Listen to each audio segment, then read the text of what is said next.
भगवान की द्वारिका थी 144 किलोमीटर की। भगवान चाहते तो उन सबको नौकरानियां बना सकते थे, किंतु भगवान ने नौकरानी नहीं महारानी बनाया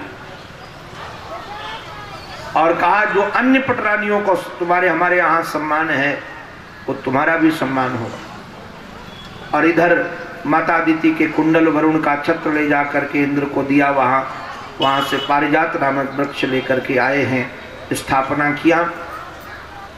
एक साथ उतने ही गर्गाचार्य जी बने, उतने ही मंडप बने और उतने ही श्री कृष्ण बने, सबके साथ एक मुहूर्त में ब्याह किया। ईश्वर का सामर्थ्य है। बाद में कैसे परिवार में रहते हैं उसका भी वर्णन है, बच्चों को उपदेश संदेश देते हैं उसका भी वर्णन है, दान की कैसी विधा करनी चाहिए इसका भी वर्णन है। ये भी बताया गया, ध्यान रखना आप लोग, ब्राह्मणों के साथ कभी पंगा मत लेना। आजकल कई लोग कहने लगे हैं कि पहले जैसे ब्राह्मण नहीं रहे। मैं एक बात कहता हूँ, पहले जैसे वैश्य भी कहाँ रहे, पहले जैसे क्षत्रिय भी कहाँ रहे। अगर ह्रास हुआ है तो सबका ह्रास हुआ है, और सावधानी यदि नहीं रखोगे तो ब्राह्मण के श्राप का कोई उपकार नहीं महाराज, उसका कोई रोक नहीं है। आप लोग राम कथा पढ़ते हो, प्रताप भानु का चरित्र जानते हो, पूरा का पूरा वंश नष्ट हो गया और वही कारण है कि ऐसा सद्गुण संपन्न परिवार भी जा करके असुर बन गए।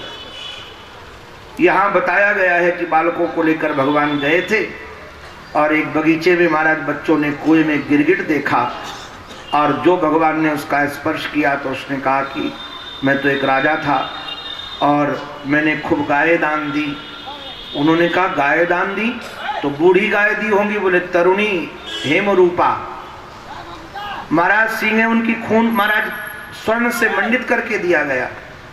तो हुआ क्या, एक ऐसा ब्राह्मण था कि किसी का कभी दान स्वीकार नहीं करता था। उसकी गाय आकर के इनके गौशाला में मिल गई और उस गाय को इन्होंने दूसरे नृग नाम के राजा थे, इन्होंने दूसरे को दे दिया ब्राह्मण को। और जब ब्राह्मण ने कहा ये गाय हमारी, तो उसने कहा राजा ने दी।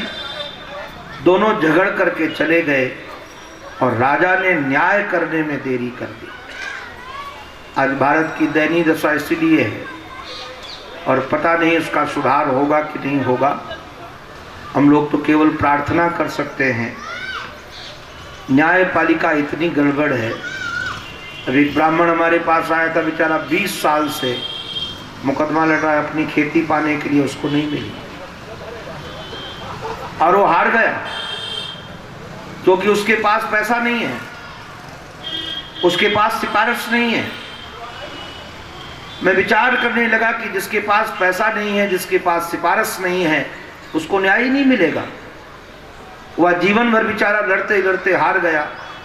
आज तो उस दिन कल तो हमसे रो करके परसों कहा उस व्यक्ति ने, कहा कि महाराज जी हमको तो पैसा दिला दो, जमीनें नहीं चाहिए, और हम तो लड़ लड़ करके हार गए हैं। तो मुझे लगा कि न्यायपालिका कैसे राष्ट्र का कल्याण कर पाएगी। हमको तो बड़ी पीड़ा होती है, अच्छे अच्छे पदों पर बैठे लोग भी बिकते हैं। हमको तो बड़ा किसी पर भरोसा नहीं रहा इस मामले पर। और जहाँ सत्य नहीं है, जहाँ धर्म नहीं है, वहाँ उत्थान कहाँ की ओर जाएगा। जहाँ निष्ठा नहीं है, इस राजा ने महाराज न्याय करने में देरी की, दोनों की ओर गर्दन झुकाई, इसलिए कहा जाओ गिरगिट बन जाओ। भगवान ने एक बात बहुत अच्छी अपने बच्चों को सिखाई। आज मैं पुनः कह दूं, शास्त्र में एक अंध पंगु न्याय है। अंध पंगु न्याय। एक व्यक्ति अंधा है और एक व्यक्ति लंगड़ा है और दोनों ये नर्मदा स्नान करने के लिए जाना चाहते हैं। अब जरा विचार करना कि जो अंधा है उसके ऊपर यदि लंगड़ा बैठ जाए कंधे में, तो लंगड़े की आंखें काम करेंगी और अंधे के पैर काम करेंगे। दोनों लक्ष्य तक पहुंच जाएंगे कि नहीं पहुंच जाएंगे? दोनों नर्मदा स्नान करके आएंगे। और लंगड़ा और अंधा यदि समझौता न करें तो दोनों नहीं जा पाएंगे। अब जरा विचार करना, ये जवानी अंधी है और बुढ़ापा लंगड़ा है। जवानी अंधी है और बुढ़ापा लंगड़ा है। यदि नवयुवक और वृद्धों का मिलन हो जाए, अभिप्राय क्या है, ध्यान दीजिएगा, अंधे व्यक्ति का जो जीवन जो है, जिसमें पैर तो काम के हैं, उसकी ऊर्जा तो काम की है, उसके शरीर का सामर्थ्य तो काम का है, किंतु जो बुढ़ापा लंगड़ा है, जिसके पास जीवन का अनुभव तो बहुत है किंतु शरीर का सामर्थ्य नहीं काम करने का, बड़ों का अनुभव काम करे और हमारे नवयुवकों का महाराज उत्साह काम करे तो निश्चित रूप से हम लक्ष्य की ओर बढ़ जाएंगे। किंतु लंगड़े लोग महाराज चाहते हमको अपना अलग बचाना है और अंधे लोग कहते हमको मिलना नहीं है। अंधे लोग तो आजकल कहने लगे हैं कि बुढ़े सठिया गए हैं, इनको तो कब क्या बोल देंगे कहाँ कुछ पता ही नहीं है। और यही कारण है कि दोनों अलग अलग खिचड़ी पकाना चाहते हैं। अगर दोनों मिल जाएं तो काम बन जाए। तो मैं निवेदन करूं, अगर भगवान की बात बच्चों ने मानी होती तो आज यदुवंश का संहार नहीं हुआ होता। भगवान ने टिप्पणी करके इस घटना के बाद बच्चों को कहा कि नाहम हलाहलम मन्ने विषम यस्य प्रतिक्रिया, हम हलाहल विष को विष नहीं समझते क्योंकि उसकी प्रतिक्रिया है। यदि मैं विष समझता हूँ किसी को तो ब्राह्मण के शाप को विष समझता हूँ। भैया ध्यान रखना, कोई ब्राह्मण हाथ से मार दे, सस्ते निपट गए। उसने थोड़ा पैसा साहब का ले लिया तो सस्ते निपट गए। भगवान में भी सामर्थ्य नहीं है कि वह ब्राह्मण के श्राप को काट सके। यही कारण है कि जब अश्वत्थामा ने परीक्षित पर ब्रह्मास्त्र का प्रयोग किया तो भगवान शस्त्र बनकर उसकी रक्षा कर लिए। किंतु वही महाराज ध्यान दीजिएगा, जब ऋषि कुमार ने बाकबाण का प्रयोग किया श्राप का तो भगवान रक्षा नहीं कर पाए। 7 दिन में ही शरीर पूरा हुआ।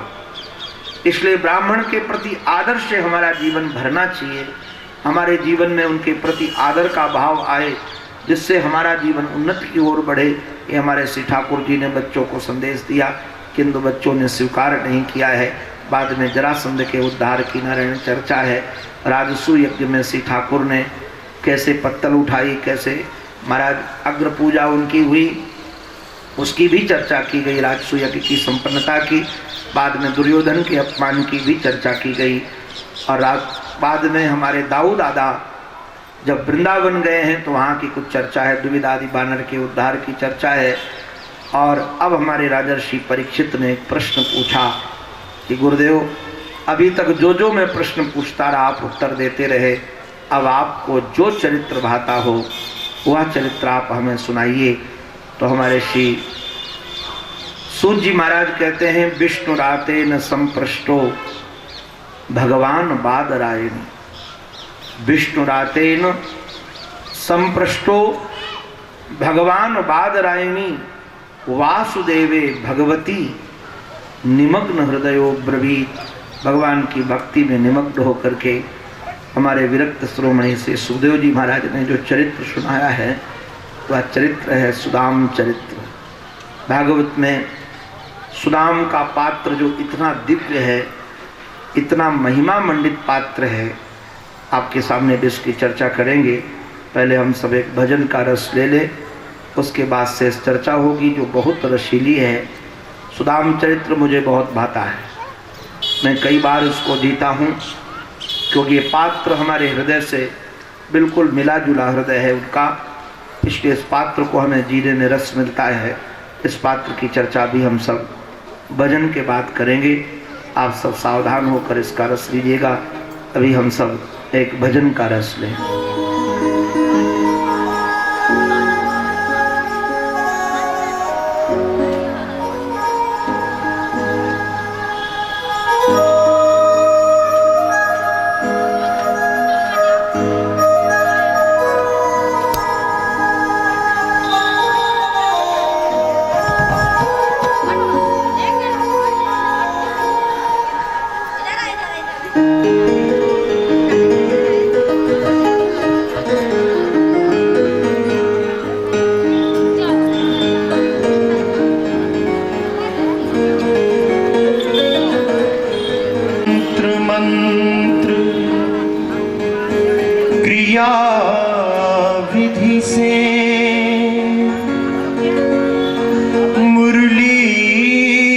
मणि मंत्र प्रयोग बड़ा है। हरे कृष्ण सभी रस व्यंजनों से अधरामृत मोहन भोग बड़ा है।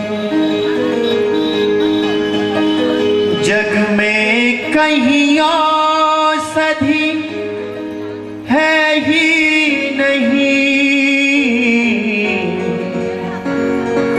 सब रोगों से प्रेम का रोग बड़ा है।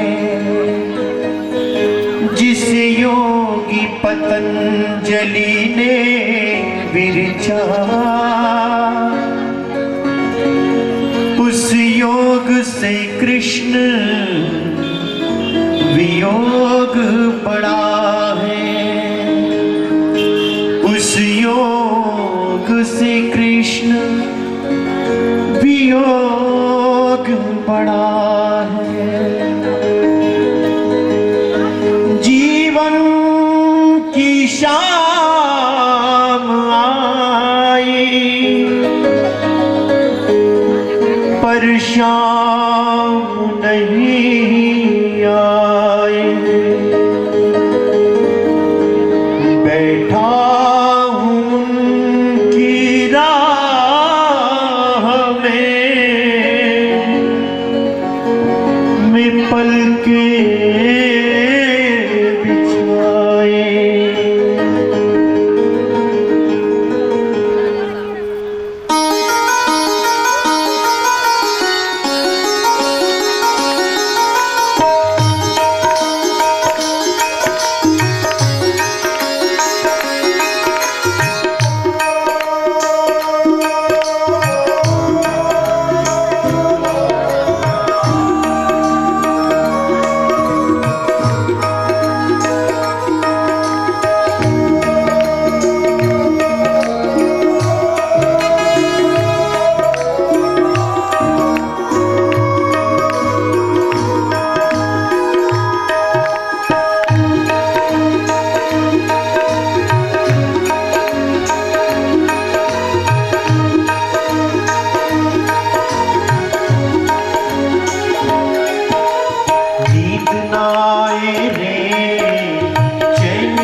पल जाए छिन छिन जाए कैसे करूं मैं हाय। पल पल जाए छिन छिन जाए कैसे करूं मैं हाय। नींद ना आए रे